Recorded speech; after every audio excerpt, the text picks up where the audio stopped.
সাভার উপজেলার আশুলিয়ার ইয়ারপুর ইউনিয়নের বিভিন্ন এলাকায় ব্যাপক জলাবদ্ধতা দেখা দিয়েছে। এতে চরম দুর্ভোগে পড়েছে মানুষ। জমে থাকা পানিতে দুর্ঘটনায় পড়ে ঘটছে জীবনহানির মতো ঘটনা। এদিকে নারায়ণগঞ্জের ডেমরা কালীগঞ্জ সড়কের 1 কিলোমিটার অংশের কাজ 6 মাস ধরে বন্ধ থাকায় সড়কে বড় বড় খানাখন্দ তৈরি হয়েছে। এতে বেড়েছে ভোগান্তি। জাহিদুল ইসলাম অনিক ও রিয়াজ হোসেনের তথ্য ছবিতে প্রতিবেদন। বর্ষা আসতে না আসতেই জল থই থই অবস্থা সাভার উপজেলার আশুলিয়ার ইয়ারপুর ইউনিয়নের।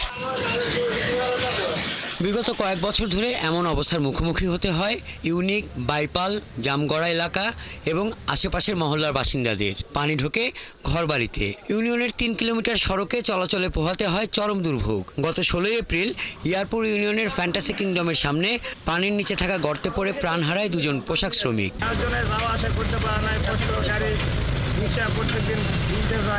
8-10 বছর থেকে দেখতেছি এই এলাকায় এই সমস্যা। আর এই এলাকার এই গার্মেন্টসের মেয়েরা অনেক দূর দূর থেকে আসে, চাকরি করতে অনেক কষ্ট হয় যাতায়াত করতে। এই ড্রেনটা হয়ে গেলে হয়তো আমাদের একটু সমস্যার সমাধান হইতে পারে। এলাকাবাসী বলছেন, নদী নালা খালবিল দখল হয়ে যাওয়ায় বিভিন্ন এলাকার জমে থাকা পানি সরে না। কলকারখানার পানিও আসে রাস্তায়। একাধিক রাস্তার পাশে ড্রেন নেই। জলাবদ্ধতার মূল কারণ হচ্ছে এখানে ভালো কোনো ড্রেনেজ ব্যবস্থা নাই। ড্রেনেজ ব্যবস্থা না থাকার কারণে সেই পানিগুলা ড্রেন উঠছে, রাস্তার মধ্যে জড়ো হচ্ছে। আমাদের কোনো গাড়ি আসতে দিতে পারতেছে না, আমরা ফ্যাক্টরি থেকে বাড়িতে পারতেছে না। বাড়িলে কি অবস্থা দেখতে পাচ্ছেন, 10 টাকা ভাড়া 20 টাকা দিয়ে আসতেছে অনেক কিছু। বর্তমানে ইয়ারপুর ইউনিয়ন পরিষদের চেয়ারম্যানের দায়িত্ব পালন করছেন উপজেলা কৃষি কর্মকর্তা। তিনি জানান, বিকল্প সমাধানের চেষ্টা চলছে। অস্থায়ীভাবে যে সমাধানটা যাতে মানুষ মোটামুটি চলাচল করতে পারে সেই ব্যবস্থাটা আমি ইউনিয়ন পরিষদের পক্ষ থেকে করে দিয়েছি। এদিকে রূপগঞ্জের ডেমরা কালীগঞ্জ সড়কের দক্ষিণ নবগ্রাম কবরস্থান থেকে রূপগঞ্জ সাব রেজিস্ট্রি অফিস পর্যন্ত প্রায় 1 কিলোমিটার সড়কের মেরামত কাজ প্রায় 6 মাস ধরে পুরোপুরি বন্ধ রয়েছে।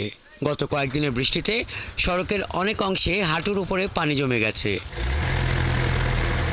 এতে সড়কের চলাচল করতে ভোগান্তিতে ক্ষুব্ধ বিভিন্ন স্কুল, কলেজগামী শিক্ষার্থী, বিভিন্ন যানবাহন চালক, যাত্রী সাধারণ। গাড়ি অ্যাক্সিডেন্ট হয়, গাড়ি পড়ে যায়, চাক্কা লিক হয়ে যায়।